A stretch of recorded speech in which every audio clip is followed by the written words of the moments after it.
see what so proudly we hailed at the twilight's last gleaming,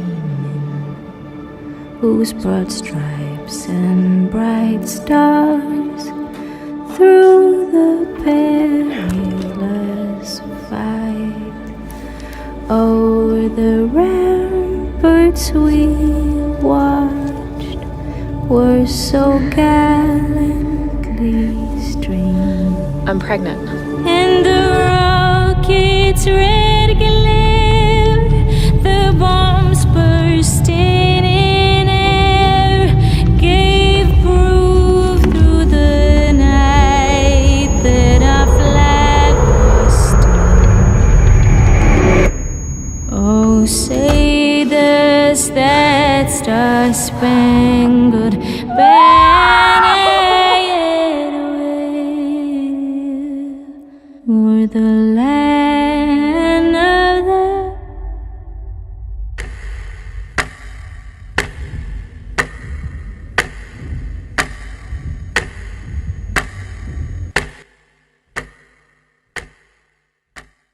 Assalamualaikum and hi everyone. We are from Group 11. I'm going to be presenting about abortion in Malaysia.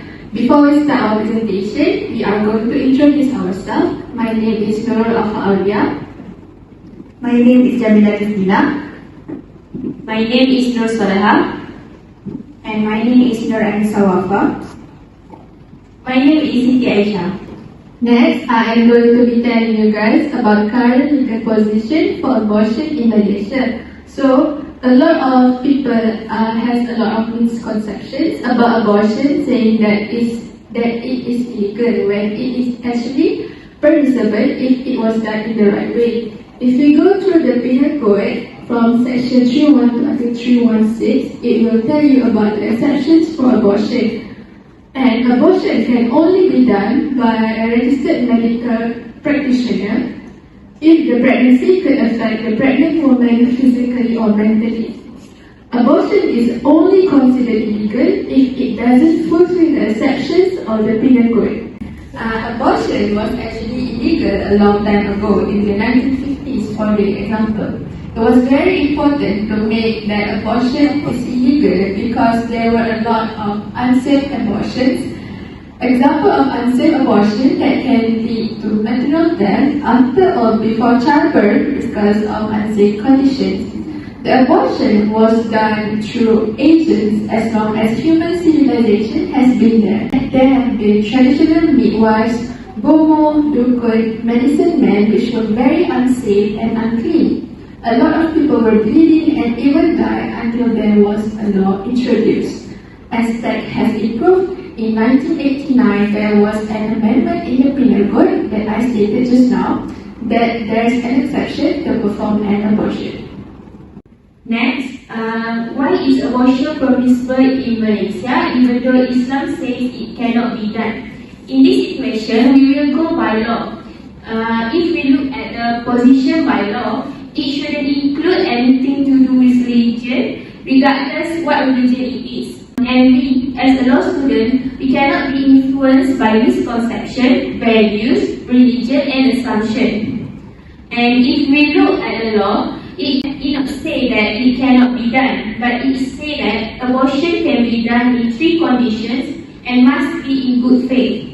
These 3 conditions cover all the reasons for the abortion, and it can apply to any abortion of unintended pregnancy. So, what is unintended pregnancy? Unintended pregnancy means unplanned, mistimed, or that woman herself changed mind that she cannot continue the pregnancy due to any reason.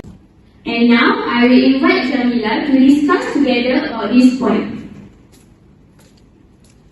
Okay, the first condition is if the continue to the pregnancy would involve the risk to the life of pregnant woman rather than the pregnancy was terminated. Because as we know, a pregnant woman may face some implications and it may contribute to maternal death. And most of the time, the reason of the maternal death is bleeding, embolism, stroke, and high blood pressure.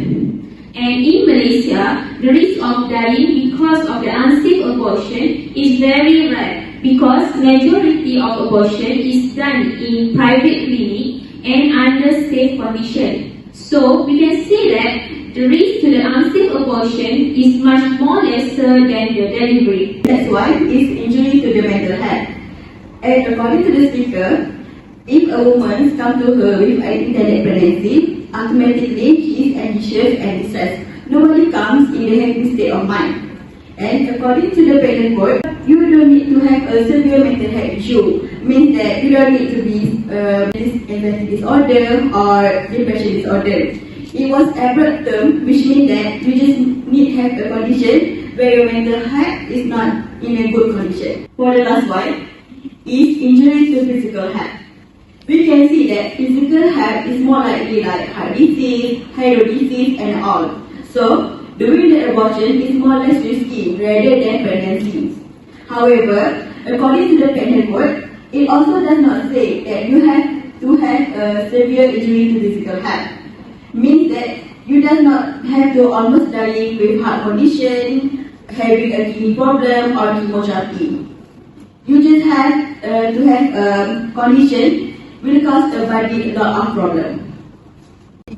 When you guys look at the exception of the penal code 312, this three exception is really easy to access. But the problem is, which is doctor will access and decide whether the woman really did the abortion. Contrary with the penal code, the speaker suggests that the woman should be the decision maker because she knows her unique self, mental health, physical health, and social situation. So, however, this exception is acceptable because it protects the doctor and it allows a woman seeking a determination to get the procedure. So before I tell you guys about the cases, for your guys' information, 90% of abortion are done during the first trimester, which is during the early of the 9 weeks of pregnancy. So move on to the cases. There are a few cases that happen in Malaysia about the abortion. The first case is the recent cases where a 16-year-old girl who also a rape survivor was denied termination in a public hospital even though she has her parents' consent to do the abortion because she is in so much distress about the pregnancy. But the doctor told her to just continue her pregnancy until the term where they can detect the baby DNA to be an evidence for her case. The next case is in 2014 about a migrant worker that she is arrested and the first to be charged under these circumstances. This is really unfair because she doesn't have any access to the legal aid in the first place. And she also didn't understand the charge since the police did not provide a proper translator. But eventually, the Attorney General dropped the case since she is a migrant worker that didn't have visa to have access to any legal aid. First step taken by RIM is have a collaboration and partnership. Like nowadays in Malaysia, we have RAM. That's for information. RAM stands for Reproductive Right Advocacy and Discrimination. RAM is an advocacy organization that runs safe abortion hotline. Problem of Malaysia that we have the availability services provided, but not very accessible. For the example, Kelantan and Terengganu only have few clinics, but the client don't know where to go, and the doctor very exploitative such. They charge a lot and take the advantage. So, through online, RAM will give you two options, which is surgical procedure and medical abortions. Unfortunately, our medical health not allow the medical abortion because it will use nifurtimoxin and misoprostol.